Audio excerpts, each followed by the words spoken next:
नमस्कार साथियों, मेरा नाम है मनीष भारती और आप देख रहे हैं संस्कृति आईएएस यूट्यूब चैनल। साथियों, आज के इस लेक्चर में हम बिहार राज्य के संदर्भ में बात करने वाले हैं। दरअसल एक रिपोर्ट आया है और उस रिपोर्ट में बिहार की स्वास्थ्य व्यवस्था को लेकर के चर्चा किया गया है। उस रिपोर्ट में पहले यह बताया गया है कि बिहार सरकार जो है उसके सरकारी आंकड़े क्या कहते हैं और फिर यह बताया गया है कि जमीनी हकीकत क्या है। इन सभी चीज़ों पर हम विस्तार से चर्चा करने वाले हैं। जो मुख्य बातें रहने वाली है आज की हमारी चर्चा का, वह कुपोषण को लेकर के हम बात करेंगे।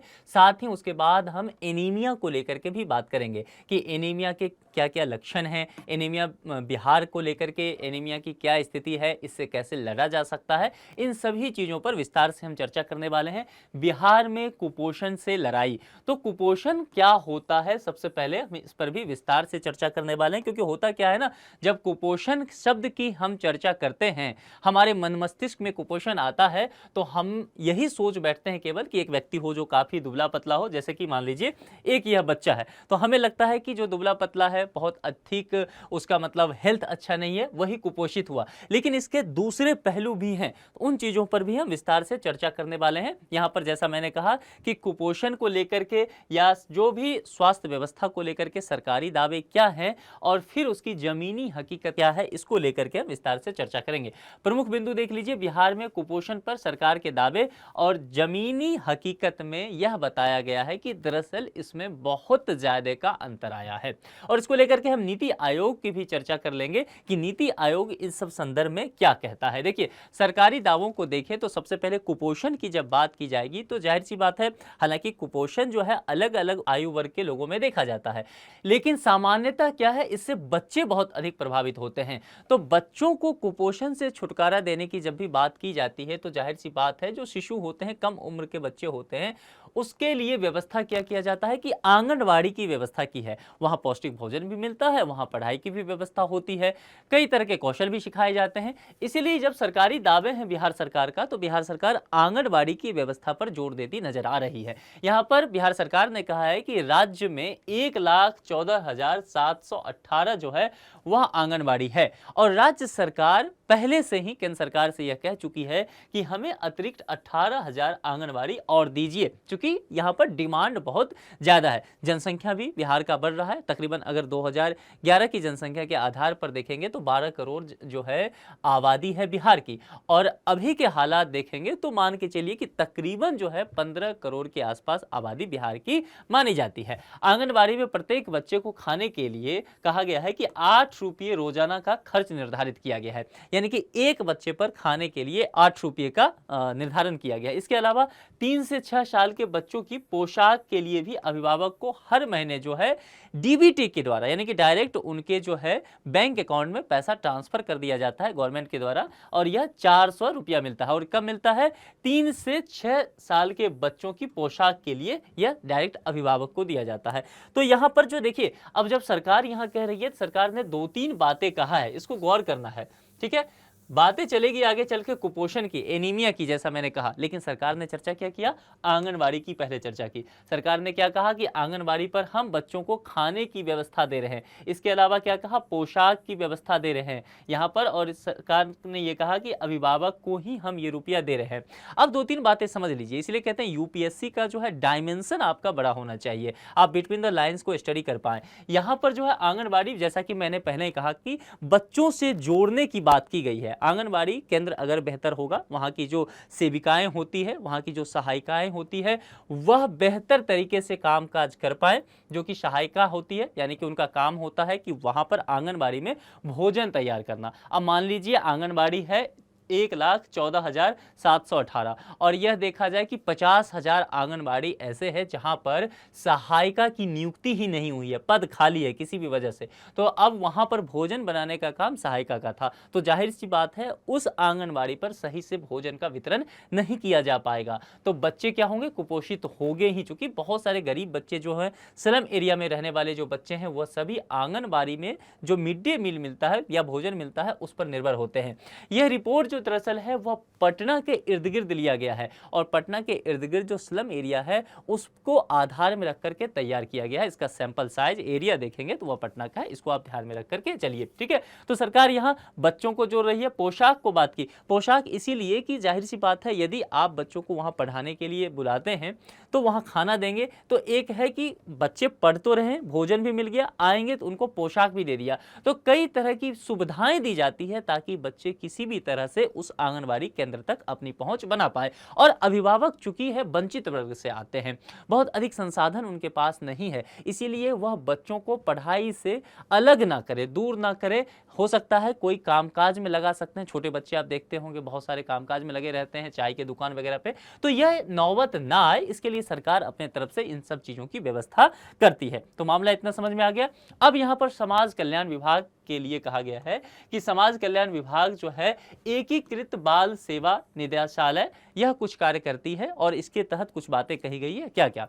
मुख्य रूप से 0 से 6 साल आयु के बच्चों, किशोर लड़कियों, गर्भवती और वह महिलाएं जो स्तनपान करा रही हैं इनसे संबंधित योजनाओं का क्रियान्वयन कर रही है, ठीक है। क्या क्या कहा गया है? देखिए 6 साल तक, यानी कि 6 साल मतलब 0 से बच्चे जन्म लिए तो 0 से 6 साल आयु तक के जो बच्चे होंगे, किशोर लड़कियां होंगी, बच्चियां होंगी, उनकी बात, गर्भवती महिलाओं को लेकर के बात किया गया है और कहा गया है कि वो माताएं जो भी स्तनपान करा रही हैं इनसे संबंधित यदि योजनाओं पर काम करना है तो वह समाज कल्याण विभाग करती है और एकीकृत बाल सेवा निदेशालय के द्वारा इसके तहत विभिन्न तरह के योजनाएं चलाए जा रहे हैं ताकि ये जो लाभार्थी हैं इन तक सही लाभ पहुंचाया जा सके, ये सरकार का कहना है। आंगनबाड़ी में महीने के पहले हफ्ते में बच्चों की जांच करके उनका रिकॉर्ड पोषण ट्रैकर पर डाला जाता है। बिहार सरकार कह रही है कि हर महीने जो है हम बच्चे के स्वास्थ्य की जांच करते हैं, ठीक है, और स्वास्थ्य की जांच की जाती है। स्वास्थ्य की जांच करके क्या होता है,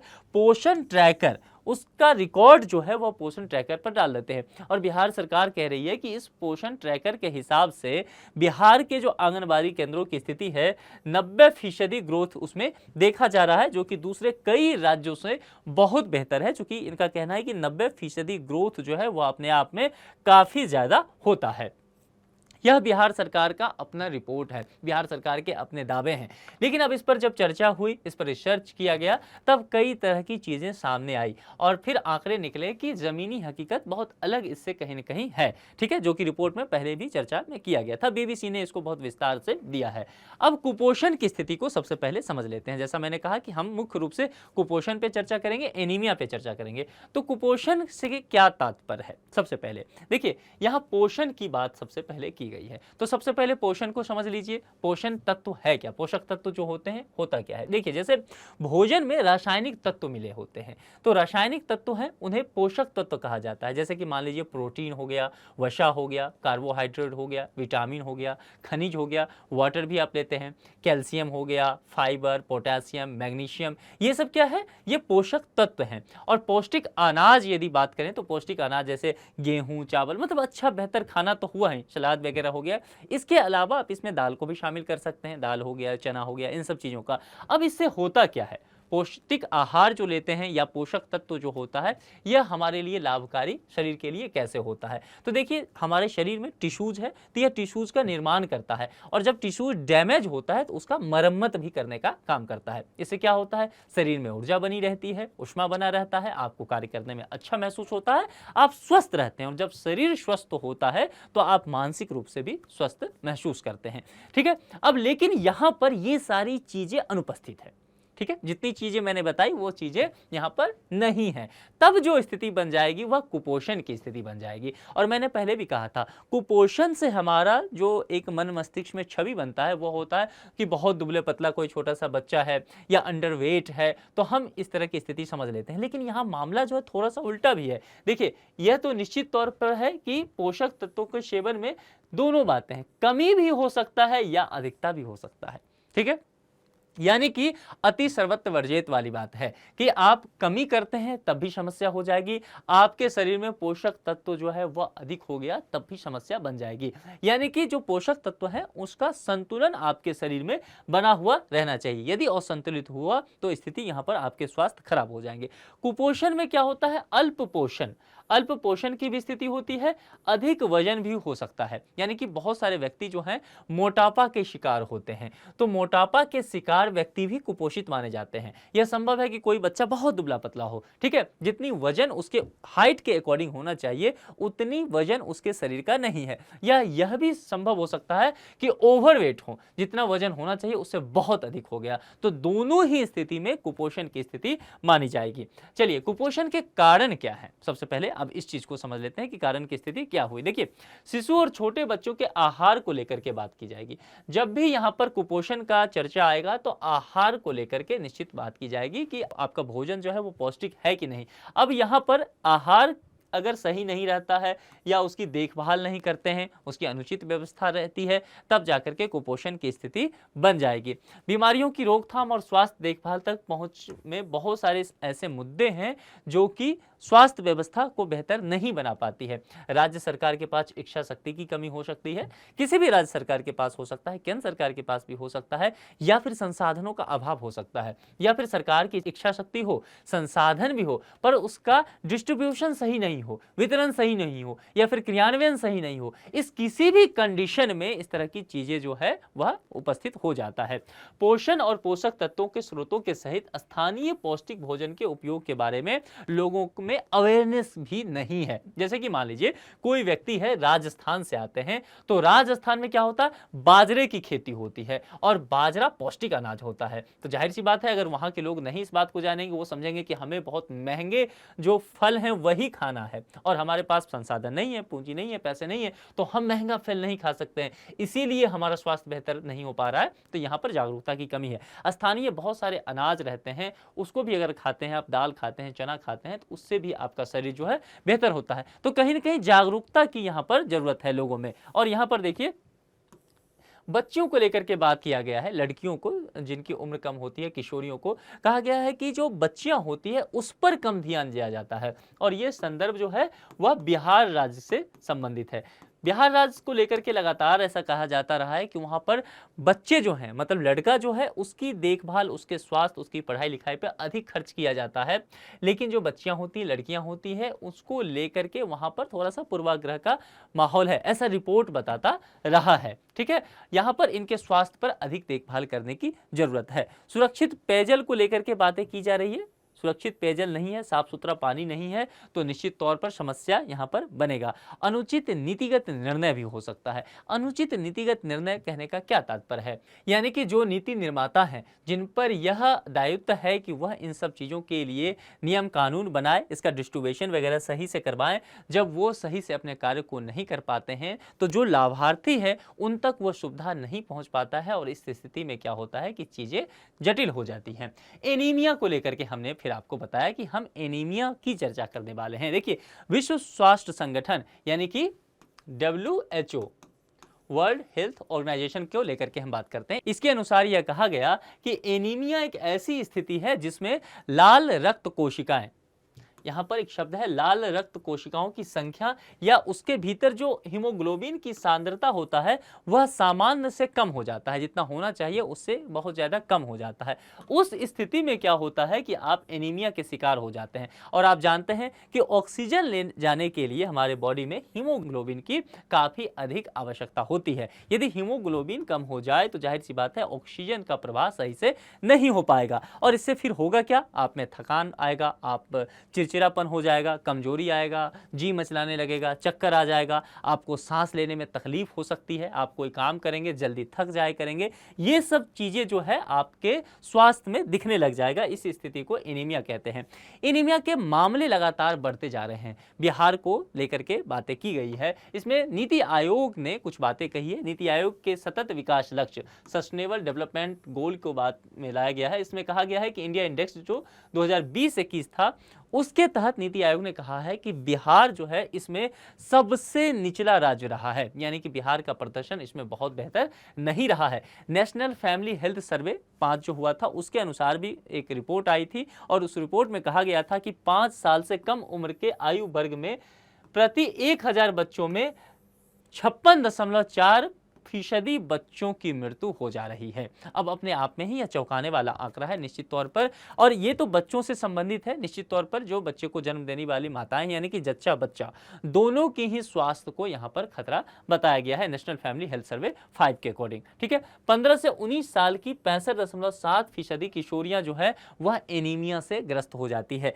इन चीजों से इसीलिए कहा गया है कि आपको तत्परता से निपटना होगा। इसी तरह 5 वर्ष से कम आयु वर्ग के बच्चों में कुछ बातें देखी गई है। क्या क्या बातें हैं तो देखिए, तकरीबन 43% बच्चों में नाटापन है, यानी कि जितनी उनकी उम्र के हिसाब से ऊंचाई होनी चाहिए थी उतना नहीं है। ठीक है, हाइट उनका कम हो गया है, और लगभग 23% जो है वह दुबलेपन के बहुत शिकार हो गए हैं, यानी कि उनका वजन जितना होना चाहिए उतना नहीं है। 8.8% बच्चे जो है अति दुबलापन के शिकार हैं, और 41% का जो है वजन, अगर आप वेट की बात करें तो हाइट के अकॉर्डिंग वेट जो है वह बहुत कम हो जाता है, और 2.4% जो बच्चे हैं उनका वजन काफी अधिक हो जाता है, ओवरवेट हो जाते हैं। यह आंकड़ा यहाँ पर दिया गया है। अब यहाँ पर एक बात कारण के तहत यह भी कहा गया है कि शहरी जो स्वास्थ्य केंद्र हैं उसकी व्यवस्था है वह बहुत ज्यादा दयनीय हालात में है। कमला नेहरू स्थित शहरी प्राथमिक स्वास्थ्य केंद्र, कमला नेहरू कहाँ पर पड़ता है? यह पटना में है। ठीक है, तो मैंने पहले कहा था कि ये रिपोर्ट जो है वह पूरे पटना को ध्यान में रख करके बनाया गया है। पटना के खास करके मलिन बस्ती यानी कि स्लम एरिया जो होता है उसको एक सैंपल साइज के तौर पर लेकर के फिर इसका विश्लेषण किया गया है।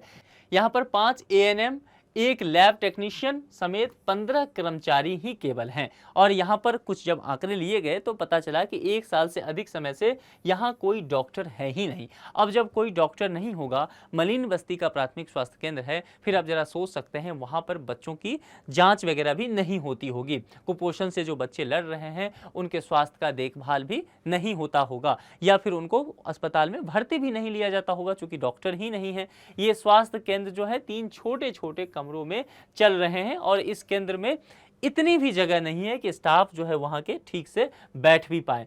और वहां के एनएम ने बताया कि इस केंद्र में अपने स्तर पर सिर्फ टीकाकरण होता है, फैमिली प्लानिंग के लिए काम होता है, और एक दिन की आंख अगर आप ठीक वगैरह करवाते हैं तो एक दिन के लिए आपको ओपीडी में रखा जाता है, वहां पर आपको ये सर्विस मिल जाता है, यानी कि काफी कम सर्विस है इस स्वास्थ्य केंद्र पर। नीतीश कुमार जब सरकार में आए थे उस वक्त एक व्हाइट पेपर आया था, श्वेत पत्र आया था, उसके आधार पर यह रिपोर्ट कुछ बातें करती हुई नजर आती है, और कहा गया है कि 1990-91 से 2004-5 तक के अवधि को लिया गया है। इसमें कहा गया है कि ICDS के तहत जो कुल राशि मिला है वह 400 करोड़ का है। अब इस राशि को स्वास्थ्य और बच्चों के लिए, महिलाओं के लिए खर्च करना था, लेकिन इसमें से केवल 196 करोड़ रुपया ही खर्च हुआ था। इसके अलावा रिपोर्ट जो है 2003-4 की चर्चा करता हुआ नजर आता है, और रिपोर्ट के तहत कहा गया है कि 2003-4 के दौरान national programme for adolescent girl के लिए यहाँ पर एक फंड आया था, और उस फंड से अभी तक जो है 1 रुपया भी खर्च नहीं हुआ है। तो जाहिर सी बात है जो किशोरियां हैं जिनका कुपोषण की स्थिति बना हुआ है, फिर उसमें सुधार देखने को नहीं मिलेगा। इसी तरह यदि आप आर्थिक सर्वेक्षण देखेंगे 2007-8 का, उसके तहत भी कहा गया है SDPO के 544 पद होने चाहिए थे, लेकिन केवल 184 पद ही अभी बहाली में है, यानी कि बाकी पद जो है रिक्त है। यह संख्या 2022-23 में 337 हो गई है, ये रिपोर्ट कहता है। अब यहाँ पर जिन पर दायित्व है SDPO पर नीति निर्माण को लेकर के, चीजों को क्रियान्वयन करवाने पर, जब वो पद ही रिक्त हो जाएगा तो जाहिर सी बात है लाभार्थियों तक सही लाभ नहीं पहुंच पाएगा। अब चीजें यही है कि कुपोषण से कैसे लड़ना है या एनीमिया से कैसे लड़ना है। जैसा मैंने कहा, कुपोषण से लड़ने के लिए आपको स्वास्थ्य व्यवस्था ठीक तो करना ही पड़ेगा, पोषक तत्व शामिल करने पड़ेंगे, मध्याह्न भोजन है उसको बेहतर करना पड़ेगा, या आंगनबाड़ी केंद्र जो है वहां पर यदि सहायिका और सेविका हैं उनकी बहाली सही से करनी पड़ेगी, रिक्तियां ना रह जाए। भोजन में आपको प्रोटीन, वसा, कार्बोहाइड्रेट हो, कैल्शियम हो, फाइबर हो, मैग्नीशियम हो, ये सब शामिल करना पड़ेगा, पानी अधिक पीना पड़ेगा, और इन सब चीजों के लिए जो स्थानीय चीजें, संसाधन उपलब्ध हैं, अनाज हैं, उसके लिए जागरूक भी जनता को करना पड़ेगा। एनीमिया से लड़ने के लिए सरकार जो है, बिहार सरकार भी तरह तरह के काम कर रही है। जैसे कि एक कहा गया है कि फोर्टिफाइड राइस, फोर्टिफाइड चावल की बात की गई है, अब फोर्टिफाइड चावल क्या होता है? तो सामान्य चावल जो होता है उसी में माइक्रो न्यूट्रिएंट्स डाल करके इसे तैयार किया जाता है ताकि इसका पोषक तत्व जो है इसे खाने से बेहतर हो सके। अब एक चीज और है कि आपको जन वितरण प्रणाली जो है उसको सही करना पड़ेगा, उसको व्यवस्थित करना पड़ेगा और जन वितरण प्रणाली को इस तहत से आपको बेहतर करना पड़ेगा कि उसमें अधिक से अधिक परिवार जो है शामिल हो सके। अभी चूंकि 2021 का जनगणना डेटा आया नहीं है, लेकिन यह तकरीबन मान के चला जा रहा है बिहार की अभी जो आबादी है, जैसा मैंने कहा, तकरीबन 15 करोड़ के आसपास होगी और 2011 के जनगणना के हिसाब से 12 करोड़ है। तो कहने का तात्पर्य यह है कि अभी की आबादी को लेकर के चले तो यह रिपोर्ट भी अनुमान लगाता हुआ नजर आता है कि अभी जन वितरण प्रणाली के तहत बिहार के तकरीबन केवल 60% परिवार ही इसमें शामिल हैं। तो यह भी देखना होगा कि इसका आधार जो है अधिक फैमिली तक बढ़ सके, अधिक से अधिक लोग इसके तहत कवर किए जा सकें। जब इस तरह की चीजें होंगी तो निश्चित तौर पर सुधार भी देखने को मिलेगा। संभावित प्रश्न एक है और वह प्रीलिम्स के स्तर का है। प्रश्न है, वैश्विक भूख सूचकांक रिपोर्ट की गणना करने के लिए IFPRI द्वारा निम्नलिखित में से कौन से संकेतक हैं या फिर सूचक हैं उनका उपयोग किया जाता है? देखिए, आधे पेट खाना, बच्चों का स्टंट करना, बाल मृत्यु दर, ये 3 बातें दी गई है। इसके आधार पर यहां पर 4 कोड दिया गया है। सही उत्तर चुन करके कमेंट बॉक्स में आपको लिखना है। आपको जो भी जवाब सही लगे उसका कमेंट बॉक्स में जवाब दीजिए। आप बिहार से हैं, आप उन चीजों को लेकर के क्या समझते हैं, या फिर आप देश के किसी भी राज्य से हैं, आपके यहाँ भी स्थिति इस तरह की कुछ ना कुछ होगी ही। ठीक है, तो आप स्वास्थ्य व्यवस्था को लेकर के कितना जागरूक हैं, अपने आसपास के लोगों को कितना जागरूक कर रहे हैं, इन सब चीजों पर यदि कुछ आप लिखना चाहें तो कमेंट बॉक्स में आपका स्वागत है। आज के इस लेक्चर में इतना ही रखते हैं। किसी दूसरे लेक्चर में किसी दूसरे मुद्दे पर विस्तार से चर्चा होगी। अपना ख्याल रखिए। Thank you.